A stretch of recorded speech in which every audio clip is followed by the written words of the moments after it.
എംബാപ്പയുടെ കാര്യത്തിൽ ഇത് പറഞ്ഞു വന്നപ്പോൾ അങ്ങ് പറയുകയാണ്, നമ്മുടെ റൊണാൾഡോ നസാരിയോ രണ്ട് മൂന്ന് ദിവസം മുമ്പ് പറഞ്ഞു, എംബാപ്പയുടെ കളി കാണുമ്പോൾ എൻ്റെ പീക്കിലുള്ള കളി അതാണ് ഞാൻ ശരിക്കും കാണുന്നത്, അതേപോലെയാണ് അവൻ കളിച്ചുകൊണ്ടിരിക്കുന്നത്. നമ്മൾ റൊണാൾഡോയുടെ കളി ഒരുപാട് ആസ്വദിച്ചിട്ടുള്ളവരാണ്. അങ്ങനെ ഒരു സിമിലാരിറ്റി തോന്നുന്നുണ്ടോ? Ronaldo Nazario before injury especially explosive ആയിരുന്നു എന്നുള്ളതാണ്. അപ്പോൾ ഒരു ഡിഫെൻസീവ് ലൈൻസ് ഉണ്ടെങ്കിൽ പോലും അതിനൊക്കെ മറികടന്നിട്ടുള്ള ഒരു സ്പ്രിന്റ് ഉണ്ടായിരുന്നു.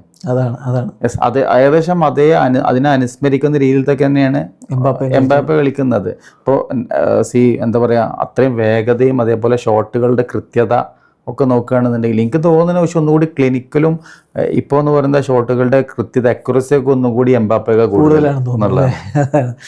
അന്നത്തെ ഡിഫൻഡർമാർ എന്ന് പറഞ്ഞാൽ മാൽദീനി നെസ്റ്റോ ഒക്കെ നിൽക്കുന്ന ഡിഫൻസിനെയാണ് സിരിയയിൽ കീറി മുറിച്ചുകൊണ്ടിരുന്നത് എന്നുള്ളതാണ്. ബാഴ്സലോണയിൽ ഒറ്റ സീസണേ കളിച്ചുള്ളൂ.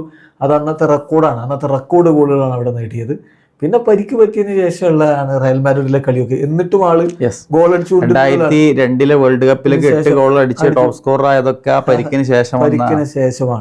ശരിക്കും 98 വേൾഡ് കപ്പ് ഒക്കെയാണ് ഒറ്റയ്ക്ക് ചുമലേറ്റി ടീമിനെ കൊണ്ടുപോയ ഒരു കാലം. അപ്പം ഓൾമോസ്റ്റ് സിമിലർ ആണ് ഈ ബോളും കൊണ്ട് പോയിട്ട് ഗോൾ അടിക്കാൻ.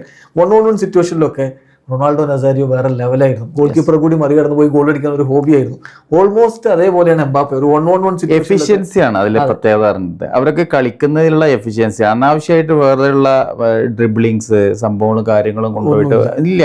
അപ്പൊ എപ്പോഴും വെച്ചെങ്കിൽ അവർ പർപ്പസ്ഫുൾ ആണ്, പർപ്പസ് ഉണ്ട് എന്നുള്ളതാണ്. അത് ഗോളിലേക്ക് എത്തുക, അതാണ് അവരൊക്കെ വ്യത്യസ്തമാകുക വെച്ചെങ്കിൽ അത് ഒരു ഗോളിലേക്ക് എത്തുക പെട്ടെന്ന്. ഇപ്പൊ ഫ്രാൻസിന്റെ ഫുട്ബോളിന്റെ സ്പെഷ്യാലിറ്റി തന്നെ ഞാൻ കാണുന്നത് അറിയോ, they are playing the most efficient football എന്നുള്ളതാണ്. ആ ഒരു കളി ജയിക്കാൻ വേണ്ടിയിട്ടുള്ള ഏറ്റവും പ്രായോഗികമായ രീതിയിലുള്ള ഫുട്ബോളാണ് അവർ കളിക്കുന്നത് എന്നുള്ളതാണ്.